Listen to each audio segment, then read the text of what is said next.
Hi everyone, it's John from What Up. Welcome back to another video. Now in this video series, I plan on taking certain elements from the Wheel of Time book series and explaining them in detail. Now I do promise you, these videos will be spoiler free. I'm not going to spoil any of the character arcs or plot lines in any of the books. I will, however, be taking certain elements that maybe aren't explained really well in the first book or second book until you get further on to the series or further on to the show. That way you'll have an understanding of certain things that are going on as they happen, rather than reading and finding out, as Robert Jordan liked to say. Now the information for these videos is found online, so I got this from some of the wikis, I got this from Theoryland posts and Robert Jordan interviews, as well as the World of Robert Jordan's Wheel of Time, the Wheel of Time Companion, and all of the Wheel of Time books. So the information for these videos comes from a myriad of different sources. In this video, I plan on explaining the bond. How does it work? Where did it come from? What does it mean? What are some of the benefits that the two partners get from the bond itself? Now, I'll be focusing heavily on the bond between an Aes Sedai and a warder. However, I will touch on some of the other types of bonds in the series. Alright, now let's get on to the video. Alright, the history of the bond. Now, there's not a whole lot we know about this particular aspect of it. We do know what happened after the War of Power, because the Forsaken expressed surprise at seeing the Aes Sedai warder bond. It's something that they don't fully understand, and they're really shocked that the Aes Sedai of today's primitive age can do something that the Aes Sedai in the Age of Legends could not. We also know for a fact that it was around during the Trolloc Wars and probably for a bit before, because it has been tradition since the end of the Trolloc Wars to ask a man's permission to bond him. Before that, they didn't really need permission because the world was in turmoil and strife and they really wanted all the protectors they could. So it happened quite often that they didn't ask permission and they bonded men against their will. So we know that between the War of Power and the Trolloc Wars, somewhere in there the first bond happened.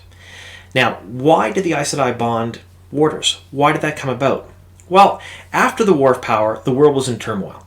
We do know that the male Aes Sedai broke the world, and it caused a bunch of upheaval and changed the land and the face of the Westlands forever.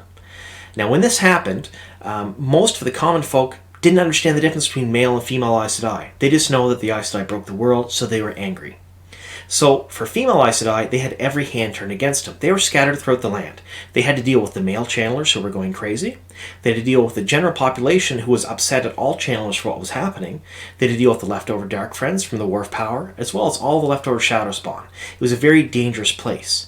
So sometime in that period of time, an Aes Sedai figured out how to bond a warder. And it gave benefits to both the Aes Sedai and the warder itself, and we'll get into those in the next bit of the video.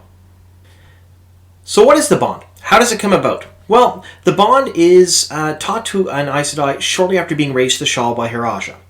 Now, there are some exceptions to this, but generally they don't learn the flows till they become a full Aes Sedai. Now, when they're taught the flows, they're taught the very complicated flows of spirit that are required to settle onto their target, but most Aes Sedai are also taught that touch is an important part, so it becomes a very intimate act when they bond their warder. Robert Jordan has gone on record to say that touch is not required, it's just how the Aes Sedai are taught. And when an Aes Sedai are taught a flow a certain way, it has to be performed that certain way or it doesn't work properly. That's just the way things kind of work with the One Power. Now, what different types of bonds are there? Well, in the series, when we talk about a bond, it's generally between an Aes Sedai and a warder, which is a male protector. But it can be a bond between an Aes Sedai and pretty much anyone else. So an Aes Sedai could bond a male protector, a warrior. They could bond just a regular person, so a female or a male. They could bond another male channeler. They could bond a female channeler. That's possible. They could also bond Ogier. So Robert Jordan has gone on record to say that they can be bonded. They probably wouldn't make great warders, but it's a possibility. And they can also bond some shadow spawn. Now, this doesn't happen in the books, but again, Robert Jordan has said in an interview that something like a Fade, which is very close to human stock, could be bonded as a warder because, it's possible. They wouldn't make great warders at all. It'd be actually a terrible idea, but it could happen. And the last type of bond is basically the bond between the Aiel sister wives. So it's a bond between people who can't channel, but are still bonded together. So how that works is you have channelers do the bonding ceremony between two people who can't channel, and they still share that psychic link. It's just all the other benefits that we get into a little bit later on in this video, they don't require. Now, tradition states that most Ajahs only bond one warder. The Red Ajah doesn't bond any at all. By tradition, it's not a law. The other Ajas all will bond one by tradition, except the green, who will bond many, also, again, by tradition. It's not a law itself, but it's just how they work. And the Aes Sedai are, pretty invested in their traditions. All right, so let's talk about some of the benefits that each party gets from the warder bond. So first with the warders. Well, they get extra speed, strength, stamina, agility. So think of them kind of like Captain America. That's the best way to put it. They have a higher healing factor than most men, so they can recover from wounds faster and stay on their feet longer. Now, they get all of this because of the bond. That stuff does not make them the near mythical warriors that they're touted as in the Wheel of Time series, though. So generally when an Aes Sedai bonds a warder, they already have exceptional fighting skills. So say she's out in the world and she meets someone who is an excellent swordsman, has really good at woodcraft, has all of those abilities and skills already. When she bonds him, it just enhances and complements all of those skills. Also, the warders are trained in the tower. So young men go to the tower to be trained by blade masters. So there are blade masters in the tower who are also warders that will train young men in the ways of the sword and woodcraft and other things they need to know. And then when the training is done, they have two options: either be bonded as a warder by one of the Aes Sedai in the tower, or they can go back to their home countries and do as they will. So they're also a very good source of warders and very good warriors. What else do warders get? Well, they stay vital far longer than a normal man would. So they don't live any longer. So for example, if they were supposed to be dying in their 60s or 70s, they would still live to that age and die, but they would stay hale and hearty right up until the very end. So they wouldn't be infirm, they wouldn't be bedridden, they wouldn't be sick, they could be in fighting strength right till they died of old age. So they have that going for them too. They can also sense shadow spawn. So Drehakar, Fades, Trollocs, if they're nearby, they can tell where they're at and they can feel them. So basically, it's a really good early warning detection system.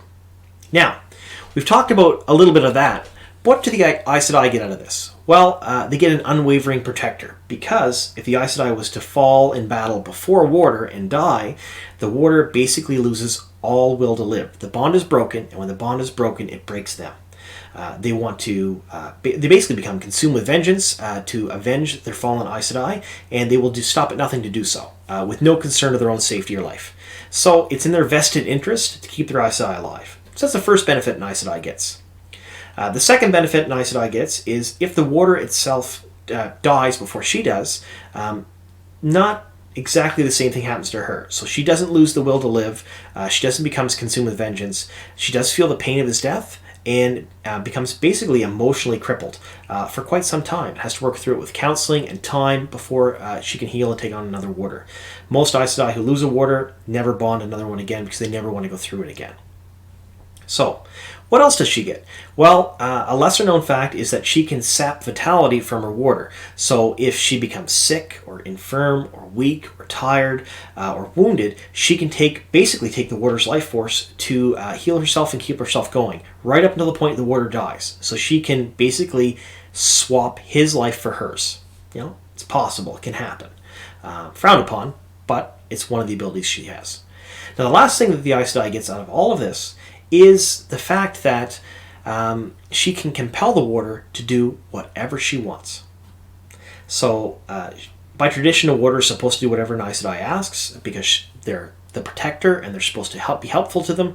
But if it's something distasteful, or if, say, she's a dark friend and the warder is not, she can use the bond to compel them to do whatever she wants. So, a warder really has no free will anymore and no choice. Alright, so one more thing I want to talk about before the end of the video is the fact that the bond itself is not permanent. So an Aes Sedai can dissolve a bond if she wishes, if a warder wants to be released. And you think about it, it can be a very useful tool, especially in battle. If the warder's battling and is about to die, the Aes Sedai could dissolve the bond and not deal with the pain of their death. However, by tradition, that is very frowned upon because it's thought that if you take the responsibility of having a warder and all of the other aspects of the bond, then you should also take the responsibility of what happens if they're to pass away. So it's not normally done that way, but they can dissolve the bond. The bond can also be transferred to someone else. So if an Aes Sedai doesn't like a warder, or a warder doesn't like an Aes Sedai, they don't get along and they want to transfer them to someone else, they can do that. Again, that does not happen very often because by tradition it's frowned upon. Now, the last thing that can be done with the bond is, upon an Aes Sedai's death, she can compel someone, or compel a warder, to seek out someone else by transferring the bond to them. Now, this does not happen very often, but that person that they're transferred to is usually a green because they can have more than one warder, and they're usually trained in the ability to keep warders alive. Now, they do this by taking them as lovers, making them feel good about themselves, and giving them a task that they value more than their life itself. These are the only things that really will keep a warder alive after their Aes Sedai dies. And generally, most greens who do this are not successful, but it does still happen. All right, so I hope you gained a little bit of information about the Bond, Warders, and Aes Sedai from this video. I hope it helps when you're reading the book series or watching the show. And feel free to check out my other videos.